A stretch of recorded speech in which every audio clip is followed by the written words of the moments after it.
Quero hoje falar sobre família e quero falar sobre gerações. Deixa eu botar isso aqui um pouquinho para frente. Esse aqui um pouquinho para cá. Esse aqui. Esse aqui. Pronto.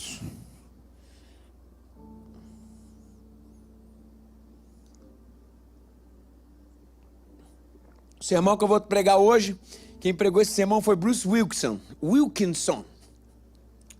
E me impactou profundamente, eu quero trazer para vocês, eu achei incrível. A pergunta que eu faço para vocês no início é: vocês acreditam que os nossos netos poderiam largar a fé, poderiam abandonar tudo e servir aos outros deuses? Talvez a gente vai entrar no nosso lugar e a gente está apaixonado pelo Senhor, e a gente está buscando o Senhor, a gente tem Cristo como centro, a gente tem Cristo como nosso prumo, a gente está ali apaixonado, servindo ao Senhor, mas aí vem os nossos filhos, depois vem os nossos netos, e o que a gente tem nos nossos netos é a gente que simplesmente não quer mais saber de Deus, e foi para outros deuses, viraram satanistas, por exemplo. Que é nosso lugar onde a gente vai construir com tanto sacrifício, com tanto choro, a gente vai ter que entregar aquele lugar para alguém, porque a gente não vai ter mais condição de pagar, porque vão ter só meia dúzia de gato pingado, e como que vai ser e tudo. Mas vocês acreditam nisso? Será que isso seria possível? Vocês acreditam nessa possibilidade dos nossos netos abandonarem o nosso Deus, dos nossos netos abandonarem a nossa fé em Jesus e passarem a seguir outros deuses? Tipo, virarem muçulmano, aquele lugar onde a gente vai construir, ao invés de ser um templo para adoração de Jesus Cristo, seria uma mesquita, por exemplo. Bom, será que isso seria possível? Posso te falar que é muito possível e, inclusive, isso está acontecendo agora, por exemplo, na Europa.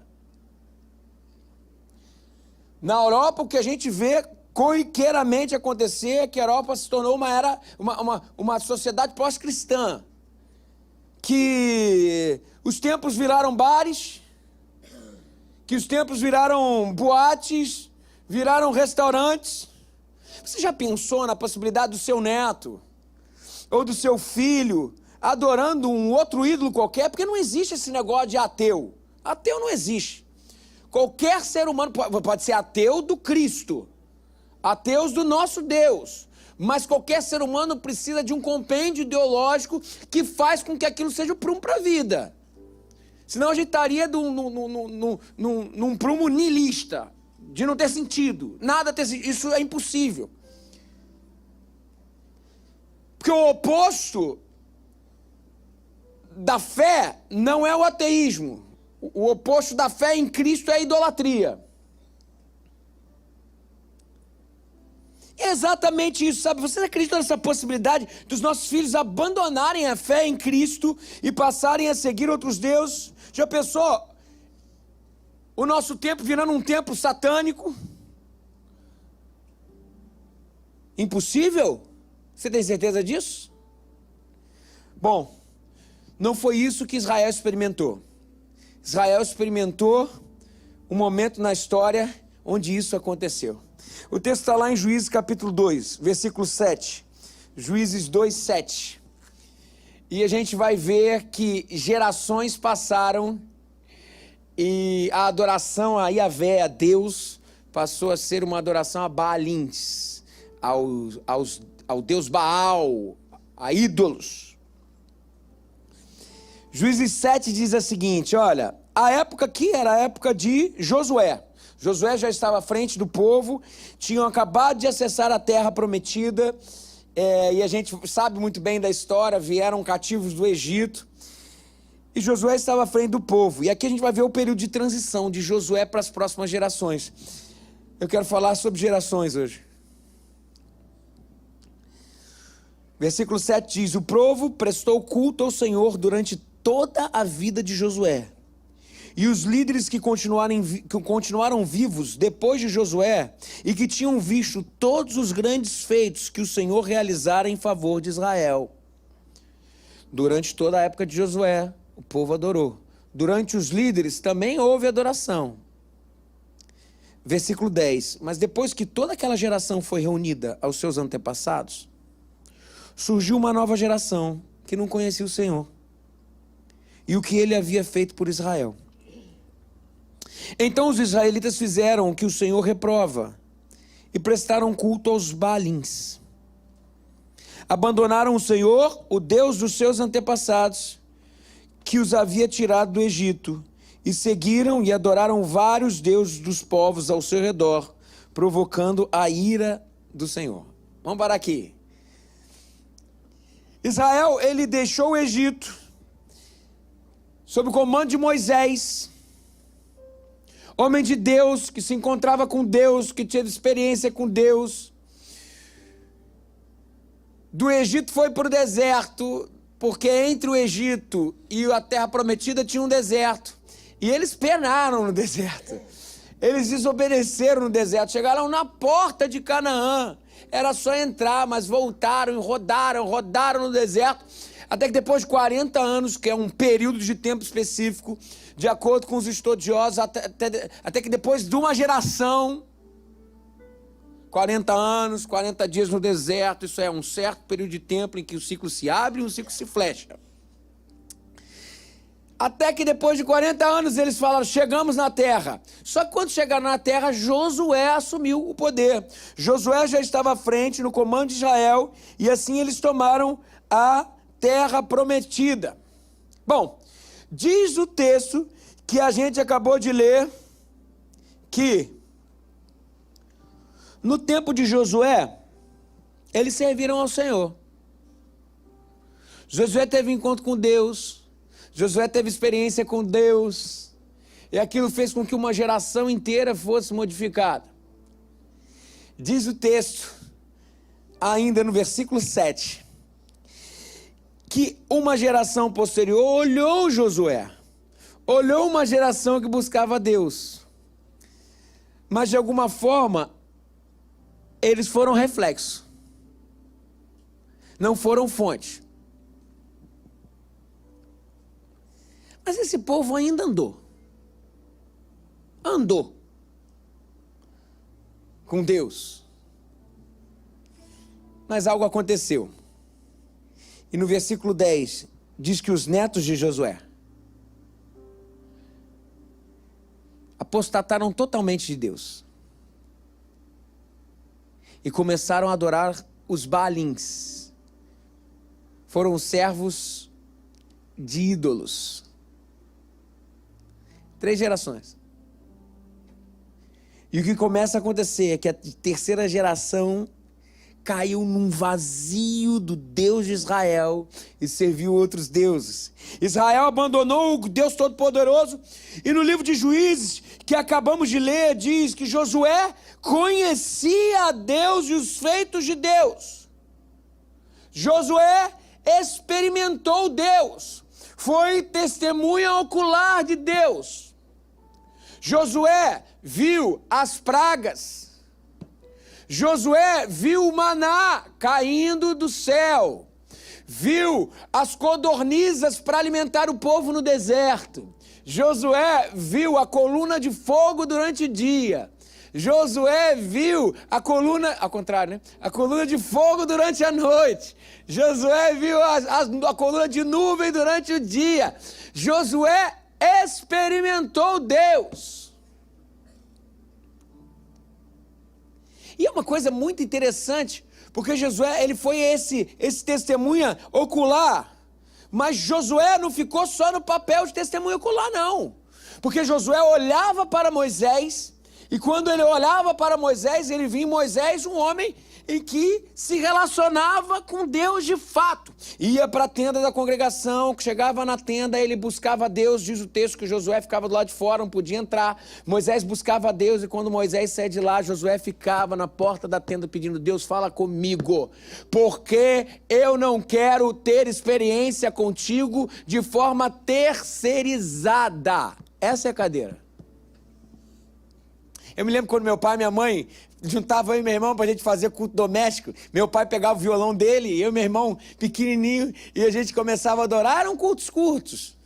E ele cantava uma canção, a gente cantava, daqui a pouco lia um textinho, alguma coisa. Não tinha isso que a gente tinha hoje. Minha mãe usava flanelógrafo. Quantos conhecem e sabem o que é flanelógrafo? Caramba, só eu tô velho assim, gente. Pelo amor de Deus. Flanelógrafo era um quadro de flanela, que a gente colava umas figurinhas, porque na flanela colava umas figurinhas, e minha mãe ia contando a história de Davi. Daí colava um bonequinho que simbolizava Davi. E Davi, não sei o que, matou Golias. Daí Golias, grandão. E aquilo, porque hoje tem tudo, né? Tu liga na internet, tem tudo. Minha mãe usava flanelógrafo. Eu tô velho. E o que aconteceu?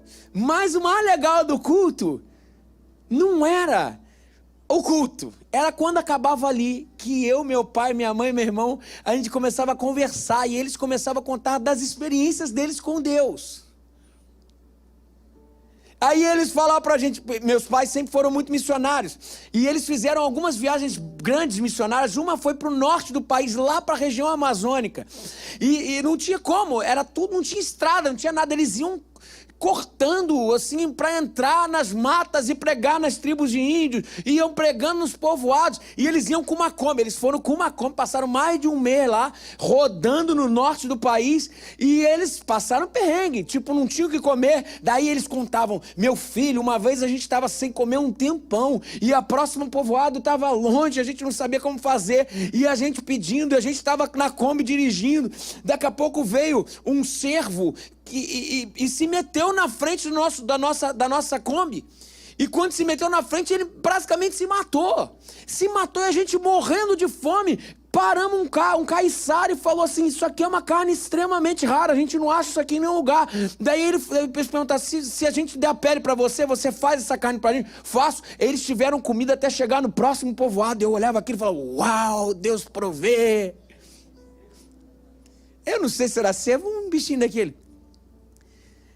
Meu filho, a gente estava 5 dias sem tomar banho, quando a gente viu um rio. Daí eu falei assim: por 5 dias, mãe, sem tomar banho? Tava ruim o negócio. Daí eu falei assim: cara, eu quero viver esse negócio. Não era ficar sem tomar banho, mas viver essa aventura. E eu quero viver esse negócio. 5 dias, daqui a pouco chegou no rio, eles se jogaram no rio. Daí quando todo mundo tomou banho, meninos para um lado, meninos para o outro, chegaram lá para fazer o momento do evangelismo. Quando chegaram lá, falaram: nossa, a gente tomou um banho naquele rio ali. Vocês não acreditam que vocês tomaram banho naquele rio ali? Aquilo ali é um rio fechado de piranha, ninguém entra naquele rio, senão as pessoas morrem. E Deus protegeu eles. Eu falava: uau! Que coisa maneira! Aqui, ó, Moisés. Mas Moisés não formam Josué se Josué não forem sentarem nessa cadeira. Eu não sou testemunho ocular. Meu avô gosta de pescaria, gosta muito de pescaria. Gostava, né? E ele sempre colocou isso na gente. A gente ama pescar, meu irmão. Ele colocou isso na gente. Só que a gente era muito pequeno, ele sempre ia pescar. Mas ele não levava a gente porque a gente era muito pequeno, como é que ia de barco e tal, mas a gente fazia todo o processo com ele. O processo com o meu avô era o seguinte: a gente passava o dia anterior arrumando os apetrechos de pesca e a gente começava a sonhar junto com ele. Cedo ele acordava no dia da pescaria, e ele chamava a gente pra gente tomar café com ele. E aquele café era maravilhoso, porque tinha toda uma expectativa de um dia que meu avô ia pescar, ia voltar cheio de peixe e cheio de história. E história de pescador é muito bom. Aí eles iam, a gente ficava olhando, meu avô e o pescador, eles pescavam, a gente ficava olhando o barquinho para um canto, ir para o outro, ir para o canto, ir para o outro, ir para o campo, ir para o outro. Até que, quando e eu e o Luiz César, meu irmão, eles devem estar pegando muito peixe, porque o barco está parado muito tempo ali, eles estão pegando pra caramba. Daí voltavam. Quando voltava, a gente ia nadando, porque a gente não esperava nem o barco chegar. E aí, vô? E meu vô mostrava os peixes, mas o melhor não eram os peixes pegos. O melhor era a resenha da tarde inteira, porque os peixes que a gente sempre perde são maiores do que os que a gente pegou. E aquilo, uau! Caramba, que legal! Pescador, vivendo a experiência de pesca. E a gente se alimentava daquela história de pescador. Até que chegou um determinado dia que meu avô, e a gente sempre querendo sonhar com pescar. Um dia meu avô acordou a gente cedo e falou assim: hoje, Luiz César e Everton, vocês vão pescar comigo. E a partir daquele momento, eu não vivia apenas da história do meu pai. Eu comecei a viver as minhas histórias.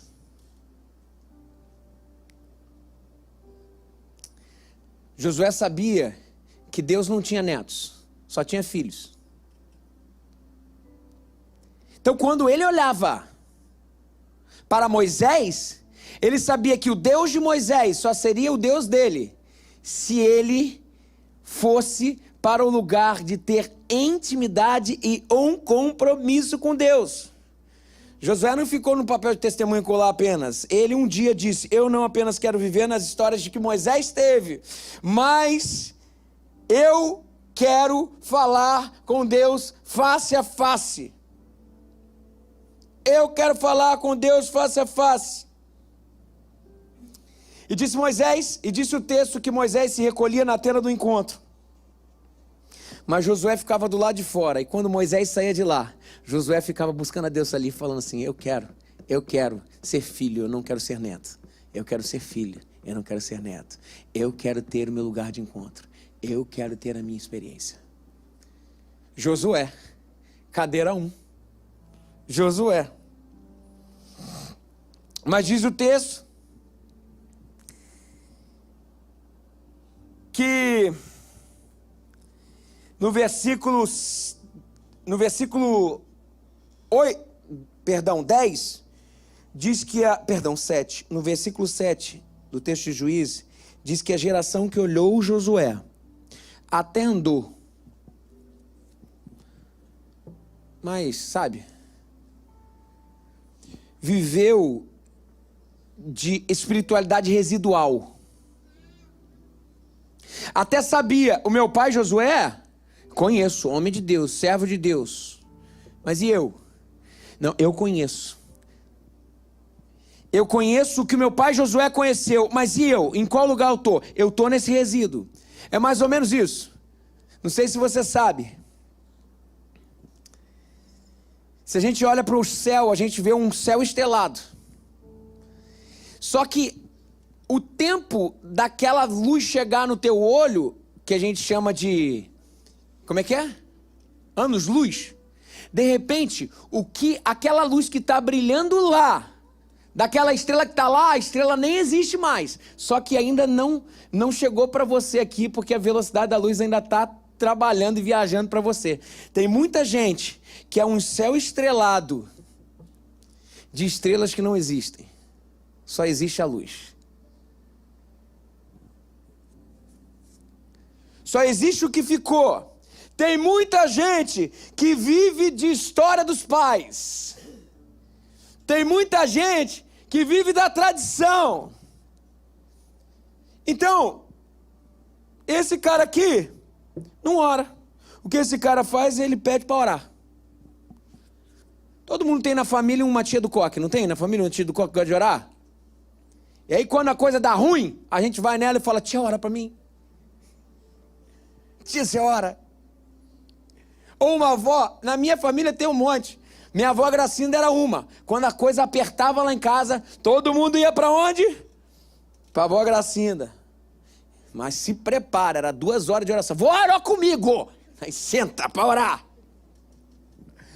A geração da cadeira do meio, da cadeira 2, conhecia Deus pela experiência dos pais. E ficava na religião porque via os pais em Deus, mas ela não conhecia Deus de fato. Ela viveu de energia espiritual residual, mas não teve uma experiência de primeira mão com Deus e, portanto, não teve o que dar à outra geração. A geração do meio pedia aos seus pais, mas já a terceira, o que ela fazia? Para quem que ela vai pedir? Ela olhava para isso aqui: papai não sabe orar. Mamãe não sabe buscar não, Deus. E vovó e vovô morreram. Para quem que eu vou recorrer? Eu olho para o pai, olho para a mãe e não vejo. Olho para o vô e para a avó, eles eram... Vovó e vovô eram homem de Deus. Vovó e vovô, mulher de Deus. Só que morreram. E o que vai fazer? Quem que vai orar por nós? Se o papai não sabe orar. Se o papai vivia de uma relação com Deus terceirizada. Mas Deus não tem netos. Só tem filhos. E essa terceira geração vai cair num vazio de Deus. E vai seguir os balins, que foi o que aconteceu com Israel. Vamos dar o nome à cadeira? Vamos chamar essa cadeira aqui de cadeira do compromisso. Essa cadeira do compromisso. Qual é o nome dessa cadeira aqui? Vamos chamar de cadeira do café com leite. Sabe café com leite? Café com leite é o seguinte: quando tem um menino que não sabe jogar nada de futebol, daí tem ser para um lado e ser para o outro. Daí num time tem 7. Por que tem 7? Porque o café com leite não fede nem cheira. Deixa ele ali para jogar. Você já foi assim quando você era jovem? Quando já era criança? Eu fui assim, eu sempre estava no time dos 7. Café com leite. Qual é o nome dessa cadeira aqui? Então, compromisso, café com leite. Essa é a cadeira que eu vou chamar de cadeira da crise. A cadeira 3 é a cadeira da crise. A terceira cadeira a gente vai chamar de crise. Pergunta sem resposta, angústia, sofrimento, vazio, busca de sentido, crítica e mais crítica. Essa geração é uma geração que sabe mais o que não crê. Sabe mais o que não crê, mas não sabe de fato o que crê.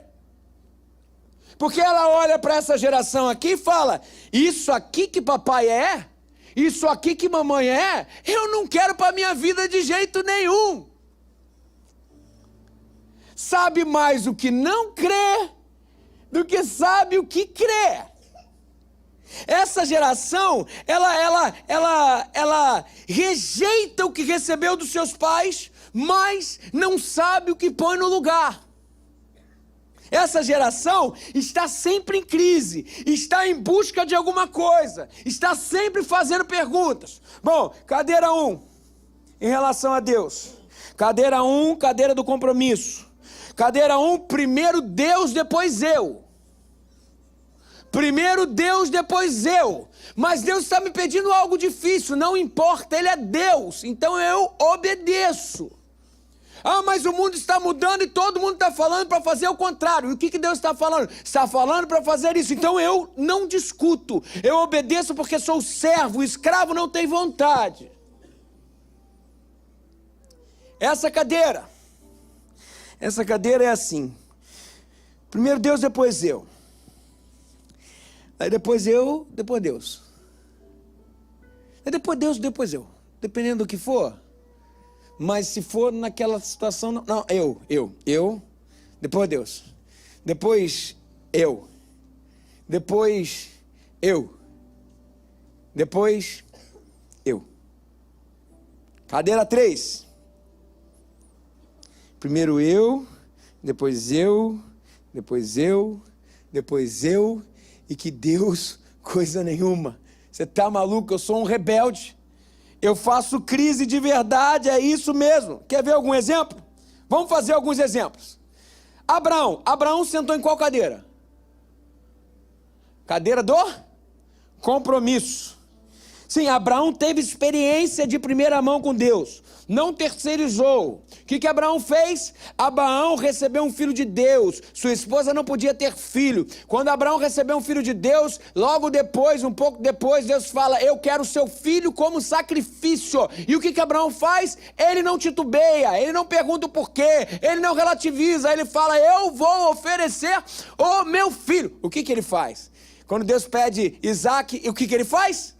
Ele faz o seguinte: ele sai de madrugada sem falar com a esposa, porque senão ia dar ruim. Não ia deixar mesmo, de jeito nenhum. A gente está falando aqui de um cara que obedeceu a Deus e que inclusive não negou o seu próprio filho para isso. Primeiro Deus, depois eu. Isaac. Meio calabresa, meio portuguesa. Quem foi Isaac? Não sei. O que Isaac fez? Nada. A única coisa que a gente sabe sobre Isaac é que ele foi filho de um grande pai e pai de um grande filho. Mas, assim, meio calabresa, meio portuguesa. Jacó. Quem foi Jacó? Picareta. Pilantra. 7-1. A gente falou sobre Jacó esse tempo, lembra? Picareta, pilantra, 7-1. Isso aqui era formador de quadrilha. Ele e sua mãe formaram quadrilha. Foi o que eles fizeram. Quadrilha para prejudicar o irmão. Daí o irmão ficou triste com ele. O que o irmão fez? Ficou... Eu vou matar o meu irmão. É isso aqui, meu irmão. O nome desse cara aqui é Crise. O nome desse cara aqui, meu irmão, se ele puder, ele passa a perna em todo mundo. Até na sombra. Outro exemplo. Vamos lá. Davi sentou em qual cadeira? Compromisso. Davi, o homem segundo o coração de Deus. Primeiro Deus, depois eu. Prestem atenção no que eu vou falar, abra um grande parênteses. O grande parênteses é homens segundo o coração de Deus que sentam na primeira cadeira. Não são homens perfeitos, não são homens que não erram. São homens que erram, mas a despeito dos seus erros, são quebrantados diante de Deus. Davi errou pra caramba, mas foi um homem segundo o coração de Deus. Porque ele, quando foi apontado o erro, quando ele teve consciência do erro, ele falou: ai de mim, sou pecador, tenha misericórdia de mim. E Deus o restituiu. Davi, homem segundo o coração de Deus, compromisso. Salomão. Até começou bem, é ou não é, gente? Começou bem. Chegou para Deus falou, pede que eu vou te dar. Salomão podia pedir riqueza, podia pedir o quê? Sabedoria. Começou super bem. Só que Deus pediu algo para Salomão. Deus chegou para Salomão e falou assim: olha só, tem 3 coisas que você não pode estar, você tem que se afastar. Você não pode ter riqueza, acúmulo, você não pode ter cavalos, que é sinônimo de poder bélico, e você não pode ter mulher. Meu irmão, vou falar só para você o negócio da mulher aqui. Foram 700. E no paralelo 300. Isso aí, 300 concubinas. E daí, Salomão tinha uma característica muito interessante, porque agora falando sobre a questão bélica, Salomão tinha uma característica interessante de expansão. A expansão de Salomão era assim, ele olhava um reinado do lado e falava assim: vou dominar. Vem cá, a princesa é bonitinha ou é feia? É bonitinha, então eu caso. É feia, então passo o rodo em geral. Salomão foi trazendo para o seu harém centenas, até milhares de mulheres. Só que negócio, eu não dou conta de 1, imagina de 1000. Presta atenção nisso, olha o que aconteceu, gente. O que aconteceu com Salomão foi isso. Talvez assim, uma noite ele estava lá com a 215. E daí, com a 215, ele teve aquela noite e tal e tudo mais. No dia seguinte, depois de uma noite, cara, de amor, no dia seguinte ela estava com cara de triste. Cuidado com a mulherada com cara de triste. O que foi, meu amor? Como passou a noite?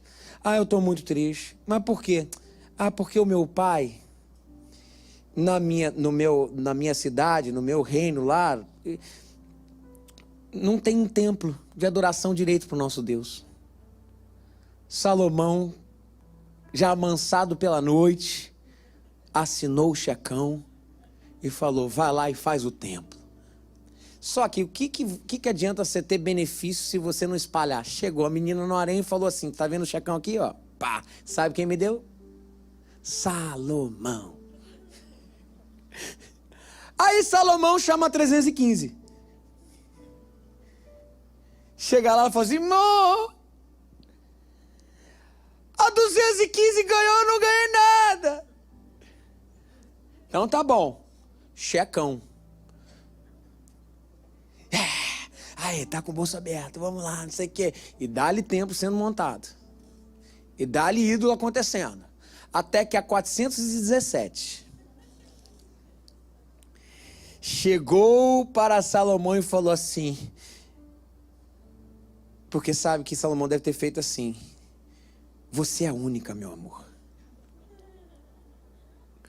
Igual você não existe. Se não existe, para todas teve tempo no lugar, mas para mim eu quero diferente. Eu quero que você construa um templo, adoração ao meu Deus aqui em Israel. E o que Salomão fez? Construiu um templo de adoração a Deus em Israel. E a partir dali, a idolatria reinou em Israel. Foi o período de maior idolatria da história de Israel. Meio calabresa, meio portuguesa. Seu pai, experiência com Deus. Esse aqui sabe os versículos, bacana. Sei de cor, mas e no coração? Beleza, Salomão. Salomão teve um filho. O filho foi? EBD, gente. Filho de Salomão.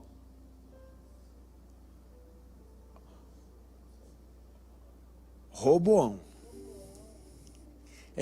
Também teve Roboão. Quem foi Roboão? Doido de pedra. Doido de pedra, Roboão. Roboão não buscou a Deus, tinha uma referência péssima, não conseguia ter acesso ao avô, já diferente lá, já estava longe da geração. Quem foi Roboão? Roboão foi esse que escutou seus amigos, que não queriam saber nada de Deus. E Israel era dividido em 12 tribos. E o chefe do governo bélico de Israel, o almirante, sei lá, de Israel, chamado Jeroboão, numa rebelião levou 10 tribos e Roboão fez um cisma em Israel, acabou com Israel, ficando só com 2 tribos. Gente, vocês estão entendendo o que está acontecendo aqui? Ó, compromisso, terceirização de relacionamento com Deus, rebelião e crise.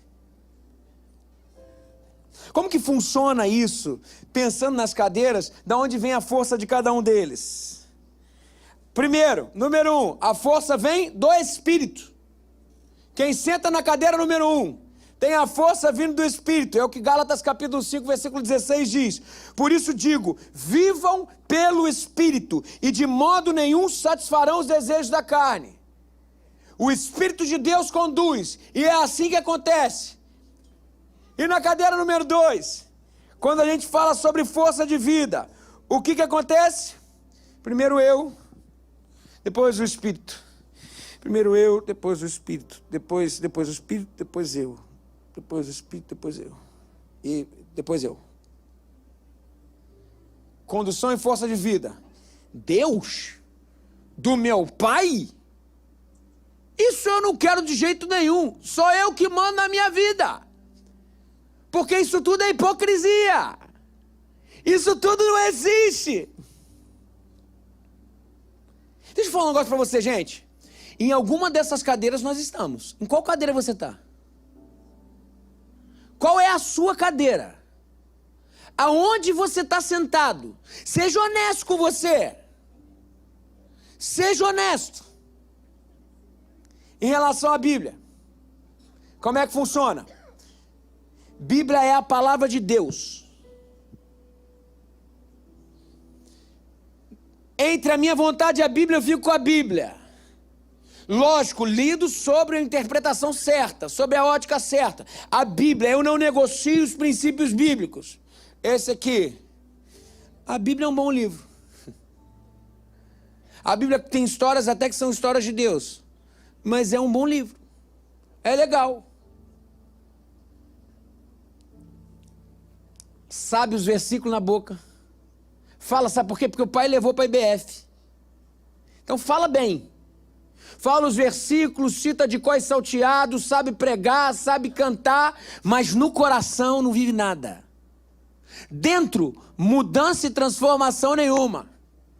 Cadeira da crise. Bíblia, isso é um livro que foi feito para dominação social. É um livro de coerção social, verdade nenhuma, é dar dinheiro para pastor. É isso aí. Igreja, Como é que funciona aqui? Cadeira número 1.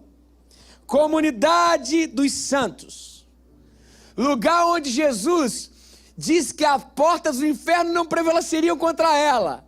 Lugar onde o Espírito Santo de Deus habita. Lugar onde é o melhor lugar do mundo. Aqui, ó, gente com compromisso. Aqui, igreja. Clube. Inclusive, um bom lugar para networking. Tem até o negócio do empreendedores de atitude lá na igreja, bom, porque tem uns empresários lá que a gente conecta e tal, não sei o que, vamos fazer negócio. Aqui, igreja, gaiola das loucas. Você é maluco? O cara, meu pai vai para a igreja para fazer negócio. Isso aqui, meu irmão, uma falsidade de Deus, coisa nenhuma. Eu, igreja, eu não quero de jeito nenhum isso para mim. Você está doido? Bom, casamento, aliança. O que Deus uniu, homem nenhum separa. Eu luto até o final. Projeto de Deus. Eu vou sim ter uma aliança com Deus e com a minha esposa, com o meu marido. Eu quero agradar o coração de Deus. Ok. Casamento, para eu não me perder. Contrato. Na verdade, é o seguinte. Papai falou que casamento era algo de Deus. Mas eu quero ser feliz, essa é a verdade. Se passar por cima da minha felicidade, eu fico com a minha felicidade. Casamento. Instrumento legal. O que eu quero dizer com isso? Eu caso para ter meus direitos. Agora nem precisa mais, porque tem união estável.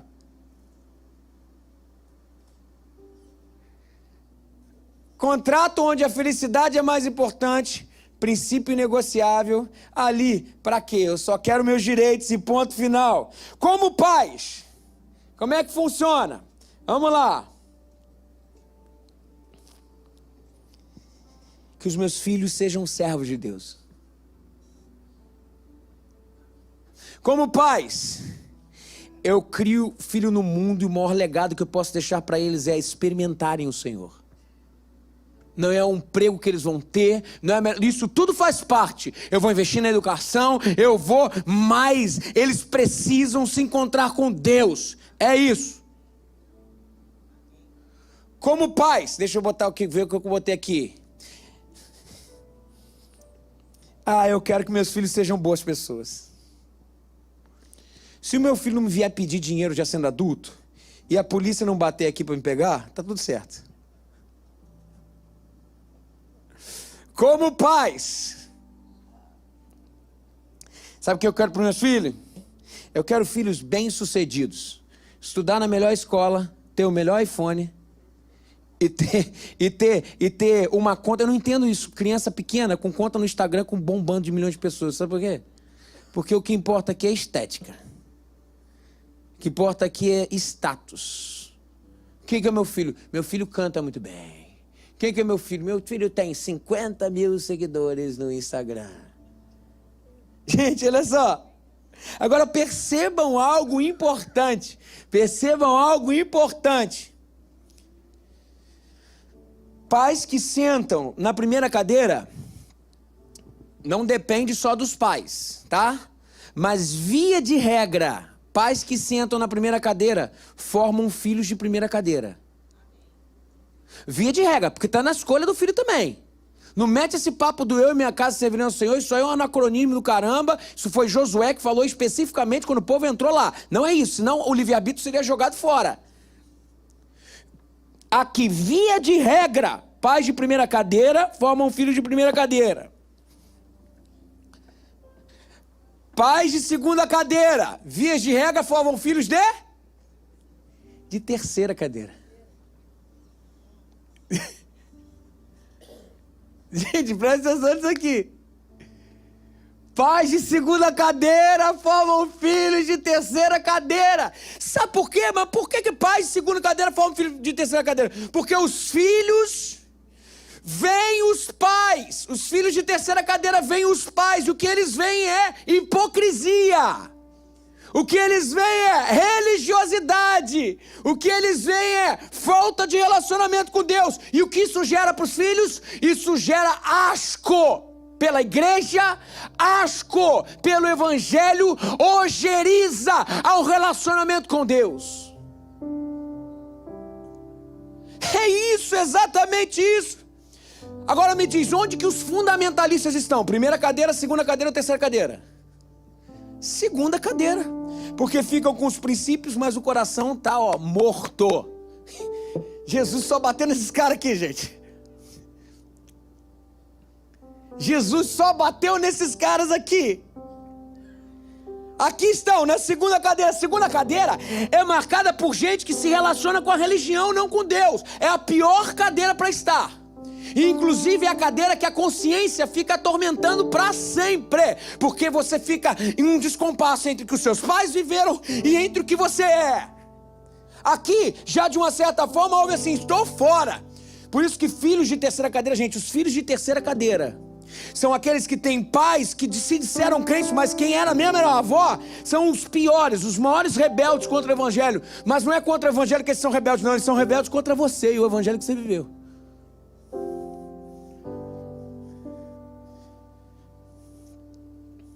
Esses caras aqui, só a graça de Deus para a vida deles.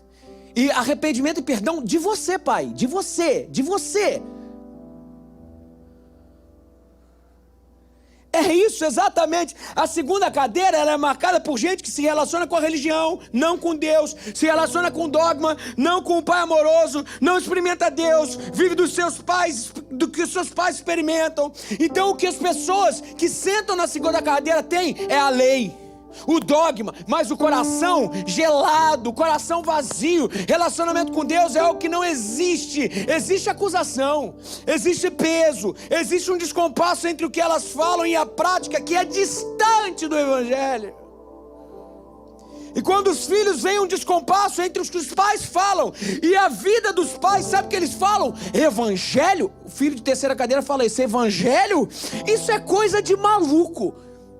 Igreja só tem gente hipócrita. Pastor, tudo ladrão. Conta a história que teve um menino que o pai de segunda cadeira convidou o pastor para ir para casa almoçar. Chegou lá, o pai estava lá na mesa, o pastor, a família. Daí a criança viu, o pastor estava aqui, a criança vinha atrás do pastor, fazia assim, aí voltava. Daqui a pouco olhava para a nuca do pastor, voltava. Aí o pai perguntou, filho, o que você está olhando aí? Ele falou, pai, eu não sei, eu estou olhando aqui porque você falou que o pastor sempre teve duas caras, eu estou tentando encontrar outra. Você imagina que alegria para aquele pai? Que alegria, que maravilha. Imagina o pai depois. Acabou o almoço, Deus te abençoe, Deus te abençoe. Gente, paz no nome de Jesus. Vocês não percebem que esse lugar é o lugar mais nocivo de se estar? Mais nocivo de se estar.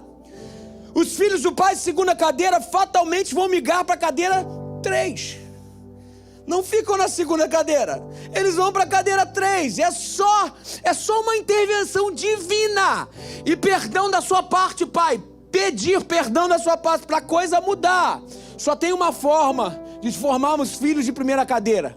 É sermos pais de primeira cadeira. Pais de primeira cadeira. Sabe como o Novo Testamento trata esse pessoal? Apocalipse capítulo 3. Esse cara aqui é chamado de quente. Esse cara aqui é chamado de frio. E esse cara aqui é chamado de... E o que Deus fala que faz com esse cara aqui? Vomita. Vomita. Isso é muito sério. Vomita, vomita, vomita. Sabe o que Deus faz com a gente, mona? Vomita. É por isso que o pior lugar para se estar é na cadeira 2, gente. Sabe por que é pior? Porque você não vai sozinho para o inferno, você leva teus filhos também. Presta atenção nisso aqui. Mais vale a desobediência íntegra do que a obediência hipócrita. Vou repetir. Mais vale a desobediência íntegra do que a obediência hipócrita, porque a obediência hipócrita não vai sozinho para o buraco. O obediente hipócrita também carrega os seus filhos. Esse povo da cadeira 2 fica posando de piedoso, tem versículo para tudo, versículo para acusar, mostra o problema do outro e me enxerga que na sua cara só tem uma trava imensa. E não apenas está indo em direção ao inferno, sabendo todos os versículos bíblicos, contando história do que você sabe quem eu sou filho de pastor, eu sou filho de diácono, eu sou filho porque o meu pai, e você? E você?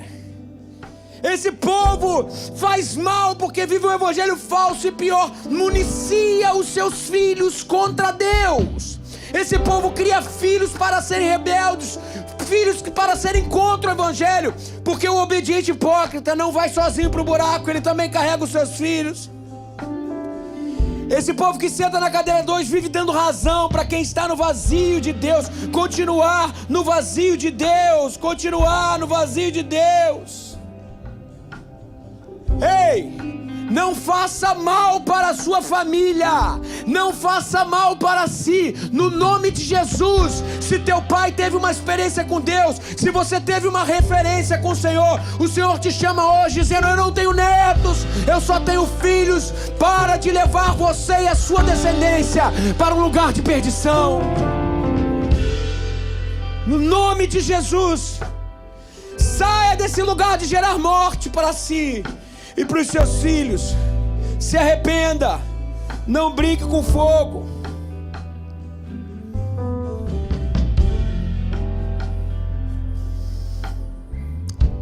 Deus tem sido muito bom para a nossa igreja. Nós temos uma excelente visão, nós temos Deus acrescentando a todo momento no nosso meio pessoas. Deus tem feito coisas grandes, coisas maravilhosas, mas no final das contas, o que vai contar de verdade é quantos da nossa igreja sentam aqui, nessa cadeira. Primeiro Deus, depois eu. Não tem a ver com o meu ministério, não tem a ver com quantas células eu tenho, não tem a ver com se eu sei falar, se eu sei cantar, se eu sei pregar, não tem a ver. Tem a ver quem toma prioridade na sua vida, quem é primeiro lugar na sua vida, quem está sentado aqui. Quem está sentado, no nome de Jesus. Onde você está sentado? Falo algo para você de cadeira 1 aqui, no nome de Jesus hoje. Reafirme seu compromisso com Deus. Diga que o seu ministério não é mais importante do que o seu relacionamento com Deus. Diga que a sua família é mais importante, o maior legado do que o que você pode ser na igreja, do que você pode ter de cargo. Não tem a ver com isso. Reafirme o seu compromisso com Deus hoje. Mas onde você está sentado aqui? Cadeira 2? Cadeira 3? Deus tem só algo para falar para você no nome de Jesus essa manhã. Se arrependa, ainda há tempo. Mas se você é cadeira 3, se você está sentado no lugar da crise hoje, talvez seja o seu caso, faça como Jacó. Jacó foi um filho em crise que pulou para um filho de compromisso. Sabe o que Jacó disse? Jacó disse assim: eu sei quem meu avô foi, eu sei o que o meu avô tinha com Deus, e eu quero conhecer esse Deus do meu avô. Você não precisa continuar na cadeira da crise só porque seu pai apresentou para você tudo errado, o seu evangelho. Deixa eu falar com você, perdoa seu pai, perdoa sua mãe, mas entenda que a representação do evangelho que está no seu pai e na sua mãe, que talvez seja um cadeira 2, não é o evangelho de verdade. Você não precisa se punir, não querendo o Senhor. Dê um basta nesse ciclo de destruição. Deus está para além do que a história de Deus que teus pais te apresentaram se fez na tua vida. Sabe o que Jacó faz? Jacó vai para o lugar onde ele luta com Deus. A gente já falou sobre essa história. E aquele pilantra, aquele cara que não valia nada, disse: eu renuncio à geração do meu pai. Tudo bem, ele tem os seus problemas, mas eu olho para Abraão e eu falo: eu quero ser pai de grande nação também. Eu quero ser Jacó, pilantra, se torna Israel, porque lutou com Deus e com os homens e prevaleceu. E eu falo para você hoje, pais de cadeira 2, no nome de Jesus, é hora de interromper o ciclo de destruição familiar e sentar na cadeira do compromisso. Há a possibilidade de um novo recomeço. Você não está indo sozinho, você tem uma responsabilidade. É momento de levarmos nossos filhos a conhecer o Senhor, não por uma experiência dogmática, terceirizada, mas uma experiência daquele que se encontra na tenda do encontro, aonde tem intimidade com o Pai. Eu queria convidar, você é filho e está com seu pai e com a sua mãe, eu queria convidar que todos nós ficássemos de pé nesse momento. Nós vamos fazer 2 compromissos hoje aqui essa manhã. 2 compromissos. Hoje essa manhã é de honra e manhã de perdão. Se você está com seu pai e sua mãe aqui presente, fica do lado dele agora. Eu queria que você fizesse nesse momento 2 coisas. Se você reconhece que o seu pai é um pai de cadeira 1, atenção a isso é muito forte. Se você reconhece que sua mãe é uma mãe de cadeira 1, eu quero que você, como filho agora, você honre tua mãe ou honre teu pai, abrace eles e fala: muito obrigado por me apresentar o Senhor. Muito obrigado por me apresentar o Senhor. Muito obrigado. Eu quero seguir o seu legado. Eu não quero terceirizar a minha intimidade com Deus. Eu quero seguir o Senhor. E a segunda coisa muito importante hoje. Se você é um pai ou uma mãe que se reconhece na cadeira 2, que tem terceirizado o seu compromisso com Deus, vira para o seu filho e para sua filha agora e peça perdão para ele. Peça perdão. Diga assim: me desculpa, filho. Me desculpa, filha. Eu quero mudar de cadeira. Eu quero vir para a cadeira do compromisso. Eu sei que eu não te honrei como eu deveria. Eu não sei que eu não honrei o Senhor como eu deveria. Mas hoje eu quero trazer à memória um Deus que me perdoa e que faz tudo novo. Faça isso. E talvez você está aqui hoje na cadeira 3 e Deus está te chamando hoje para pular direto para cá, no lugar onde há abundância de alegria. Se você está aqui hoje, essa manhã, e quer começar uma vida nova com Jesus, atenção a isso. Uma vida nova com Jesus. Abaixe sua cabeça, feche seus olhos e ore no seu coração comigo assim: Senhor Jesus, sou falho. Senhor Jesus, tenha misericórdia da minha vida. Muda minha história, Senhor. Senhor Jesus, eis-me aqui. Faz tudo novo. Entrego a minha vida a Ti. Essa é a minha oração e assim oro no nome de Jesus. Amém. Você continua de olho fechado, cabeça baixada. Você orou comigo? Levante sua mão lá no alto agora. Deus te abençoe, Deus te abençoe, Deus te abençoe, Deus te abençoe, Deus te abençoe, Deus te abençoe. Mais alguém orou comigo aqui essa manhã, dizendo: eu quero o Senhor, eu quero o Senhor. Deus te abençoe, eu estou vendo você. Deus te abençoe, eu estou vendo você. Aleluia, glória a Deus, Deus abençoe. Mais alguém aqui está afastado dos caminhos do Senhor, mas hoje quer voltar, quer sentar na cadeira do compromisso. Você está voltando, levanta a sua mão onde você estiver. Deus te abençoe, eu estou vendo você. Deus abençoe, eu estou vendo você. Mais alguém voltando para o Evangelho aqui? Deus abençoe, eu estou vendo você, minha querida. Glória ao teu nome, Senhor. Manhã linda, todos que levantaram a sua mão, levantem mais uma vez, eu quero orar. Todos que levantaram, levantem mais uma vez. Alguém vai te dar um abraço aí. Isso aí, exatamente. Temos um.